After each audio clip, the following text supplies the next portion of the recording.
Mark Fields, how you doing? Great. Welcome to the Industrialist Dilemma. So I think just to kick things off, if you want to, we just heard from obviously a lot of kind of the class around different thoughts around where you guys should take the company and what you guys should be doing. Maybe you could step back and share a little bit about the state of the auto industry and the transportation industry, and then segue into where you see Ford going through all of that. Yeah. Well, first off, I want to start with that question, what keeps me up at night? I am so tired by the end of the night, I sleep great. There's nothing that keeps me. And first off, you know, the level of discussion and all the topics that you brought up are really spot on. Did we miss anything that keeps you up? You know, the one thing you did miss is the culture and the people. You know, in any business, whether you're a manufacturing business, you're a service business, et cetera, it's about the culture and the people. And you need to make sure that you have a culture that actually is going to be able to execute this strategy. Because that's that famous saying, culture eats strategy for breakfast. And you should never forget, that's the only thing you've missed. But as you look at the auto industry right now, it is, I think we are at the most transformational time in the auto industry than we've seen in over 100 years. And the reason for that is because when you look at the enabling technologies that are available to the industry today than there have been even in the last 60, 70 years, it's pretty transformational. But it's not just the technology that's changing it, because we always tend to focus on the thing, right? The technology or the product or whatever. But it gets back to people, right? And when you look at the societal factors that are out there, they're huge. And you know, every business needs to think about what the world's going to look like 10, 15, 20 years from now. So we spend a lot of time looking at those societal factors. And you look at the growth of the megacities around the world. 10 million or more people. There's like 28 today. It's going to go to over 40 in 15 years. When you look at the growth of the global middle class, it's going to double in the next 15 years. And of course, what's the first thing somebody wants to do when they get into the middle class? Let's go buy a car. So that's even more congestion. You look at air quality, right, around the world. It used to be a discussion around impact to the environment, and that's still very true, but it's also an impact to just basic health, right? You've seen the pictures of some of these cities where everybody's walking around with the surgical masks, you know, telling their kids they can't go out, or you know, elderly folks can't go down and go grocery shopping because they can't breathe. And then finally, just changing consumer habits, millennials, right? All of you, a lot of you like access versus ownership. So we're looking at all that stuff and understanding what does that mean for our business. And as we go forward, I think what you're going to see is, particularly in urban areas, there's going to be less vehicle density, right? That has implications for our business. There's going to be opportunities for how do you provide mobility in an area where there's less vehicle densities. What does that mean for our business? So when you look at that, but then also there's the other parts of the world. And you know, for many years in our lifetimes, and I think, you know, we will all be probably long and buried after, people will still continue to buy and drive vehicles the way they've had for many, many years in rural areas, in ex-urban areas, et cetera. And it's really important to keep both of those things in your head at the same time, because it has implications for your core business, but also where you're heading. So in the future, you're going to see an industry that is going to deal with those issues. You're going to see an industry where vehicles are going to become more capable, more predictive, more intuitive, running the gamut from people that want fun to drive, but also people that just want fun to ride, right? Whether you're in a service, et cetera. So when you look at that, and when you look at the competitive landscape going forward, there will be, I think, a lot of the traditional players, and Ford will be one of them, of course. But also there's the barriers to entry into this business have come down, right? 3D printing, you know, distribution models that are different, et cetera. And so I think you will see competitors in this space that you've never seen before. And you will see more and more folks that will try and challenge custom and question tradition. So it's a really exciting place, and overall what you'll see is continued growth in the auto industry. You know, when you look at the emerging markets, you know, the Chinas, the Indias, the Thailands, the Indonesias, et cetera. I mean, we are still in a growth industry around the world. And so that's the way we view it. So how would you, let's say in 5 years from now, what would the sentence or paragraph or whatever be that anybody would use to describe Ford as a company? Ford is an auto and a mobility company. We are in this transition right now, and it's really important because of those societal factors I mentioned. But mobility for us, first off, you have to link, and it gets back to culture and people, you have to link a mission for folks, right? It's not about coming in and designing the next widget, et cetera. And it always comes down to what is the why of your company. The why of our company, going back to our founder, is making people's lives better. Henry Ford, the reason he started a car company is because he wanted to figure out a way to democratize this technology that was only available for rich people. And he gave the ability for people to actually travel 3 miles outside of where they were born. Because most people lived, believe it or not, within 3 miles. They never went out. He gave them that opportunity, economic development, et cetera.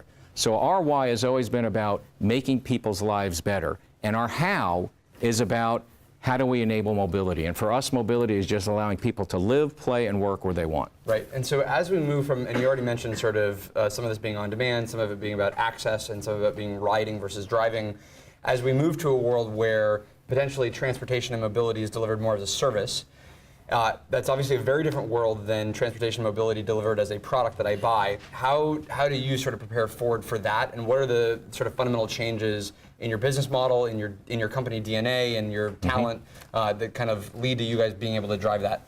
Well, the way you prepare the organization, this is a really important piece. How do you rewire the house while electricity is on, right, with your business? And the way we're thinking about this is we have our core business, designing and developing and manufacturing great cars and trucks.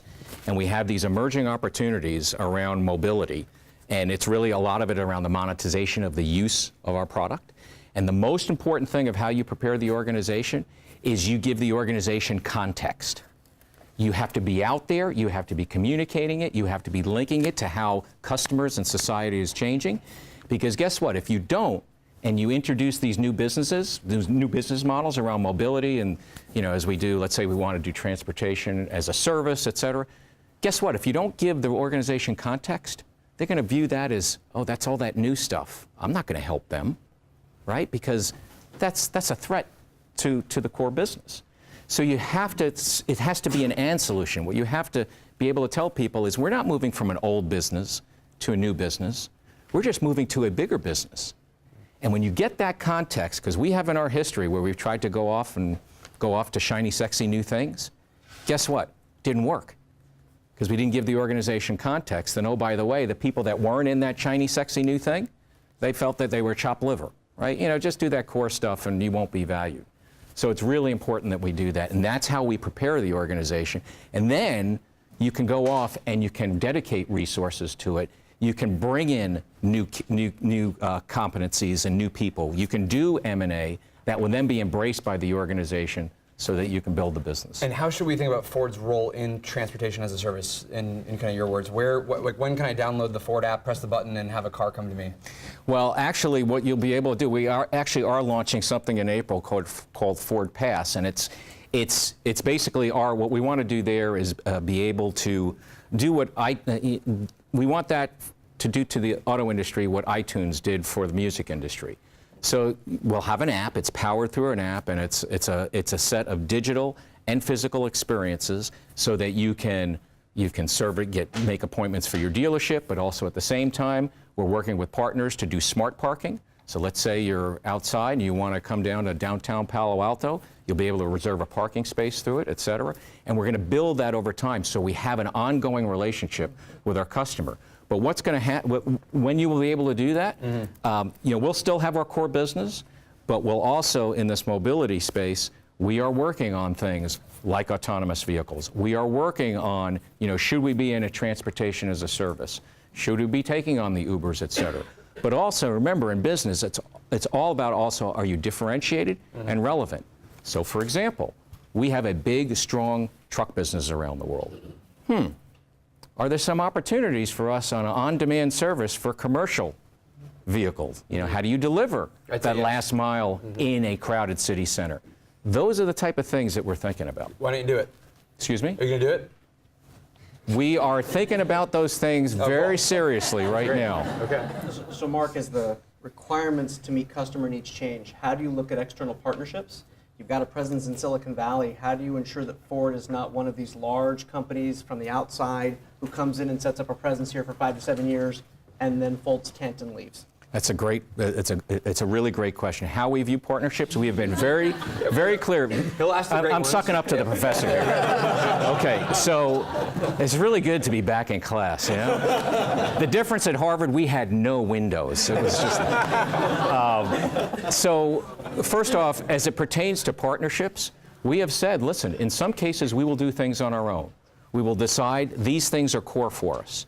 In other cases, we will decide we're going to partner with others. And you know what? That's okay. And as you think about, you know, Silicon Valley, we have decided, and we set up shop here a year ago, we are building out a very large, we have one of the largest research and innovation centers here now in Silicon Valley.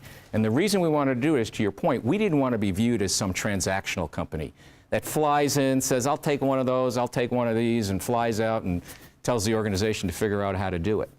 We want to be part of the community. We want to be rubbing up against different people and companies and generating ideas and just being viewed as part of the whole ecosystem here. So as we go forward, in some cases we will partner. And really interestingly, when you look at the technology business, look at some of the tech players. They are fierce competitors in some segments. But in other areas, they work together. My view going forward in the auto industry, and for us in particular, you could view that, you could see that future. Do you have a framework for how you decide what is going to be core in the future versus what you are going to partner for? Is it based on like what, you know, where the margin is going to be? Is it based on what you think a strategic control point might be? Is it based on, you know, a data asset? How do you decide what is going to be core versus, you know, context? Well, first off, we have to dimension what we think the opportunity is, right? We talked about data, right? So we, who owns the data, for example, we have to take a point of view on that, says, what can you do with that data? And then what are the opportunities? What do we think the revenue pools are that are out there? And then kind of link back and say, gee, maybe we want to be core in these 2 or 3 areas. And then we have to ask ourselves the next question, saying, can we do it better than others? And if the answer is, yes, we can, but we're going to have to add resources to our company, bring in new talent, that's one thing. But in other cases, we may say, you know what, not worth the trip. There are other companies that do this 24/7, and from a return on investment standpoint, probably not the right thing to do. What when you think about the traditional set of partners, though, that you have, the industry for, I don't know what you'd say, 20, 30, 50 years has sort of evolved to support the current sort of industrial-centric automotive industry. And so you have a bunch of existing partners. Some of those are the dealership network. Some of those are manufacturing partners.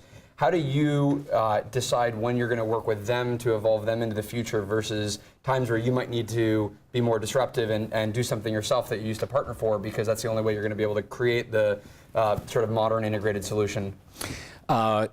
We look at it the following way. First off, our approach is how do we disrupt ourselves before others do? And that's a really important statement to make within the company.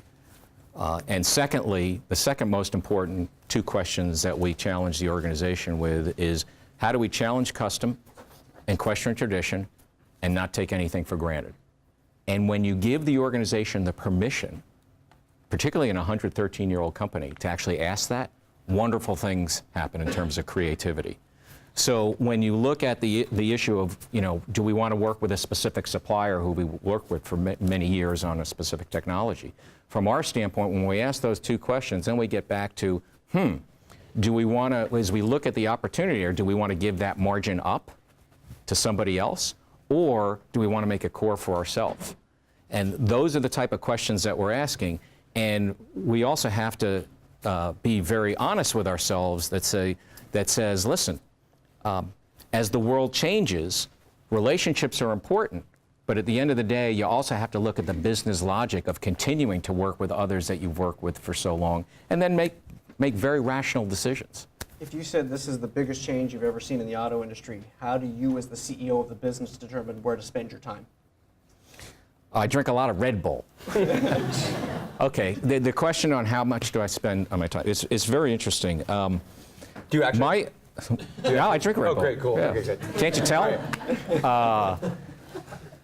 I spend 50% of my time on today's business, one foot in today, and 50% of my time on one foot in tomorrow. And the reason I do that is a couple of fold. One, as the CEO, one of my prime roles is to make sure that we deliver this month's sales and this quarter's financials and this year's objectives, et cetera. At the same time, the other part of my role is trying to look at the outside world and look at some of those societal factors, other factors, and try and interpret that. What does that mean for us? And then bring my management team together that says, okay, let's get a point of view on that future, and then craft a strategy that says, here's where we want to play and how we want to play, and rewind back to today and make sure we're starting to make those strategies and plans in place to give us the maximum chance of success in that world that we see. But the reason I spend 50% of my time in today is you can never get disconnected from the business. Any CEO that spends all their time thinking about 15 years from now starts not only getting disconnected from the business today, they start getting disconnected from what are the trends that they're seeing, right? Whether it's customers or in the market or with governments, et cetera. And you really need to keep yourself hardwired in that one foot in today and one foot in tomorrow. What do you think that you have that existing set of competitors for the current 50% of your business? Do you see the Ford strategy as being differentiated relative to, let's say, the GMs and the BMWs of the world in some particularly unique way? Or do you think that everyone is sort of going through that same transition together and it's all about sort of how do we grow the total pie for this industry? Well, we, in the industry itself, in any industry, you have to be differentiated and relevant. Right. And, our brand, I know there was a little bit of discussion around the brand. We have a huge advantage around the world. We have one brand. It's the Ford Oval. And in many places across the world, we have been known as a brand that is accessible. It's ingenuity, and it has a human factor to it, right? It was started by Henry Ford. The family's still involved. Those type of things. And as we go forward, we're making choices on where do we want to differentiate ourselves. We talk about our truck franchise. That is something that is very, very important to us. When you look at, for example, the other end of the extreme, our performance vehicles, Mustangs, Ford GTs, Focus RS, those kind of things. So we're all trying to search for what is our differentiated but relevant position. But I think ours is, again, a differentiated position around making people's lives better and allowing them to be mobile. And that's what we're going to be focusing on going forward. But wouldn't Mary sort of say something similar about GM right now? You'd have to ask Mary. Okay, fair point. We can call her afterwards. But one of Tesla's sort of significant advantages is I think they've come up with how do you integrate a couple different kinds of DNAs into one organization. And we had Tony Fadell in a couple weeks ago. Tony's a great guy. Yeah, absolutely. And talking about how Nest it's hardware, it's cloud, it's software. But as you know from manufacturing, that's a very different process than doing daily software releases. How do you deal with the fact that the future of transportation is going to have multiple of these sort of work streams? Do you have to kind of integrate them together at the executive level? Do you have them run separately and in parallel? How do you see sort of weaving all that together? Well, it's very interesting because what we learned as we were, for example, when we launched our sync system back in 2007, and we were working with Microsoft on that, what we learned is how do you deal with two different clock speeds, right? Because the way we design, develop, and manufacture vehicles, it takes literally 4 years between design to actually getting it out on the road. And so what we have to do at the executive level, we have to be really tightly linked at the executive level on how to integrate these things and understand what the nuances are and the differences are. And then what you need to make sure is the way you run the business, you have your skill teams, let's say product development, finance, purchasing, et cetera. You need to make sure that you have a process where there's a lot of cross-functional fertilization between the groups. Because we are, if you think about a car, right? It's got over 4,000, 5,000, 6,000 parts. Now you have software on top of it. We are the ultimate systems integrator. Right. And for those of you that know that particular skill, you really have to make sure that your organization is very tightly linked. And do you do that at the core of the business, or do you have a sort of kind of Macintosh team, iPhone team, sort of, they're off in a corner, they have a pirate flag sort of waving above, and they can go, build the integrated car without any disruption? Let me just describe how we're approaching the core business and also these emerging opportunities. We've had a lot of discussion around this, because if you just have, let's say that the emerging opportunities, what we call Ford Smart Mobility, which is basically our approach and our strategy to be a leader in connectivity, mobility, autonomous vehicles, data and analytics. If you have that group on Mars and you're on Venus, it's going to fail. Because ultimately, a lot of the things that you need to be successful in that mobility area depends on making sure you have good vehicles to do that. Mm-hmm. And so But you could have a service level agreement between the two organizations. You can, but you'll make 1 + 1 = 2.5. Or 1 + 1 = 1.5 instead of taking 1 + 1 = 3. Mm-hmm. And so it has to be separate enough so it's not encumbered by the bureaucracy, the process, all those kind of things. Mm-hmm. But you can't make it so separate that it's completely disconnected and the two can't rub off of each other and come up with even more ideas that add value to the company. Right. What core competency does Ford not have in-house today, or is just starting, that you think is critical for the next 5 to 10 years that you need to develop in-house and make it your own? I think there's two that we're starting to build now in a fairly large way. One is, we talked a lot about data and analytics. And we have, about 2 years ago, I decided to make sure that we had all these great pockets of analytics in the company. I wanted to kind of bring them all together and name a leader to that, and then grow it substantially. Because I strongly believe, when I joined the company a long time ago, we were a manufacturing company. Today, we're a manufacturing and a technology company. Tomorrow, we're going to be those things plus an information company, right? As our vehicles become part of the Internet of Things, and of course, a mobility company. So that's the first one. And then the second one is skills in design thinking, right? And what I mean by that is, for many years in the auto industry, we tended to, have the headlight lamp engineer who was separately designing that from the HVAC kind of engineer, and you had different buttons. And you got in the car, you went, we noticed. Yeah, what is it? Not recently, I hope. No. Going forward, what I want our engineers and our marketers and our entire organizations thinking about is the experience. Right. What experiences are we creating today? Mm-hmm. And then what is the technology, the hardware, the software that enables that? And that design thinking is something that we're investing heavily in, and we're also our head of product development is kind of really turning upside down our whole approach to developing vehicles based on that. If you take an experience point of view, then that's everything from the product itself and the service itself to how do I get to it in the first place. So how do you think about the dealership network and your channels of distribution as it relates to creating this integrated experience? Because certainly a Tesla gets to own end-to-end that entire experience throughout all of those touch points. And as was mentioned earlier, here in the U.S. with the franchise law, by law, we cannot go direct to customers. At the same time, our dealers, we have 10,000 dealers around the globe.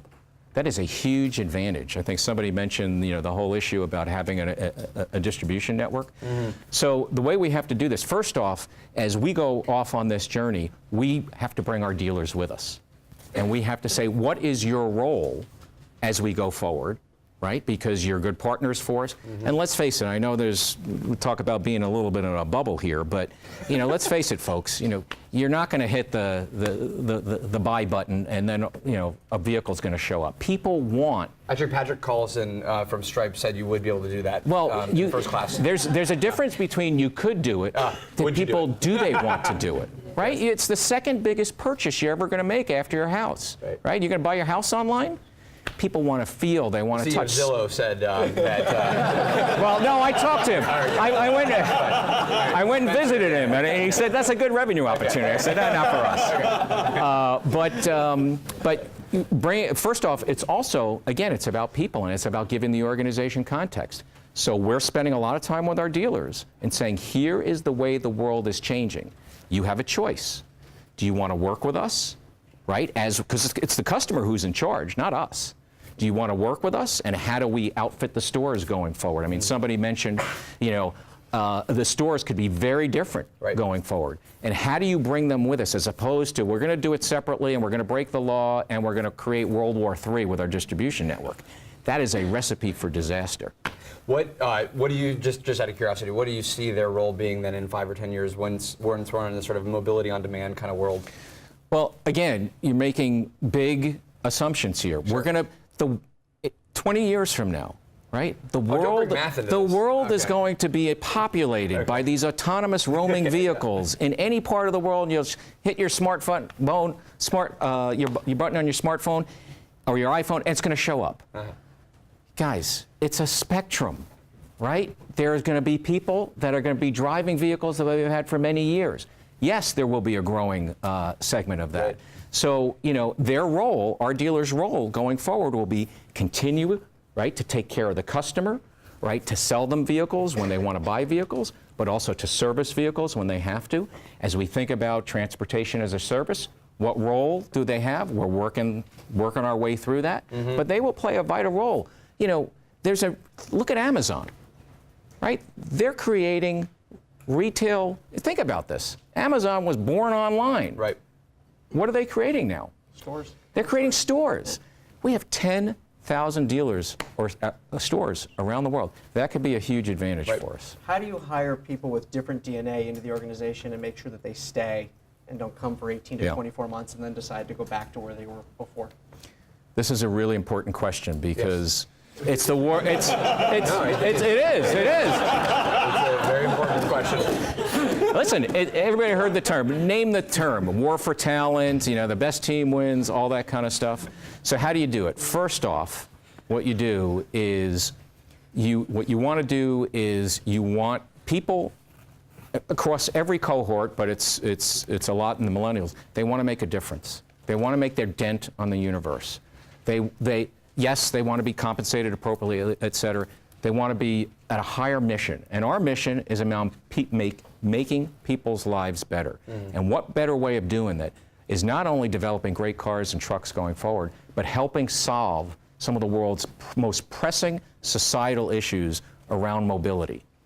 And then secondly, you develop them, and you also have to have a realization. Like here in Silicon Valley, we used to be a company, if you decided to leave Ford Motor Company after 5 years, you were excommunicated. Don't ever bother coming back. First off, here, we've recognized a couple of things. One is a lot of people join companies here in Silicon Valley. They don't join companies, they join projects. Right? You have to get pension in Silicon Valley after 5 years. So. They join projects. So we have to be comfortable as a company knowing that in some cases, we'll rent people for a while. But at the same time, we also want to tell them, you can come to Ford and go from one project and do that for a year, 18 months, whatever. Go to the next project. You can have a great career at Ford. I'm an example of that. I never joined Ford thinking, one day I'm going to live in 4 different countries and have all these experiences. I never thought I'd be able to do the things I've been able to do. In my 27 years at Ford, I've probably had 8 careers. And that is something that we want to give people a mission, but also they can have a great career at Ford and work on something that they can point to, not a line of code, and say, I did that, I was part of that. That's really important to folks. When, as it relates to Silicon Valley and kind of Ford's relationship to it, so GM obviously recently invested in Lyft. You guys there's been rumors about big partnerships that you guys are doing. There's some announcements at CES. How do you think about the role of sort of corporate venture capital in going into startups? Do you see an opportunity right now? What kinds of companies would those be? And then ultimately, I guess, if there's anything you can share around what you expect your relationship to be with a Google, I think there's a lot of curiosity around that. Well, I think on that last one, there's lots of speculation out there. And what we've said is, listen, we talk with everybody. I spend, our folks spend a lot of time here. I spend a lot of time here. I probably know, all the same people you do now in the tech space. And, we talk with some we work with, some we just talk with, and obviously for competitive reasons, we're not going to, I'm not going to, talk about, who we're doing things with for, obviously for confidentiality reasons. Right. But so there's an elegant way of that question. But is it like, are you hanging out more in Mountain View or like Cupertino? or do you go to Hey, Lincoln a I lot? just like coming anywhere here. It's winter back in Detroit. But when you... So what was the first question again? Okay. First question is, are you going to invest or buy Lyft venture. or Uber? Or I think you have to be very strategic about those things. I mean, I'd rather be ahead than fast. And what I mean by that is when you think of venture, I think you have to link it first back to what are those big bets that you're taking as a company, your strategic big bets. And we're going to talk more about that as a company over the next year or so. You have to link it back to that. And then secondly, on venture, I think you have to be careful, because if you decide to invest 10% in company X or company Y, and then 6 months later you see a different technology and you're like, wow, I'd really like that, but oh my gosh, I kind of already have this investment here. I think you have to be really careful about that.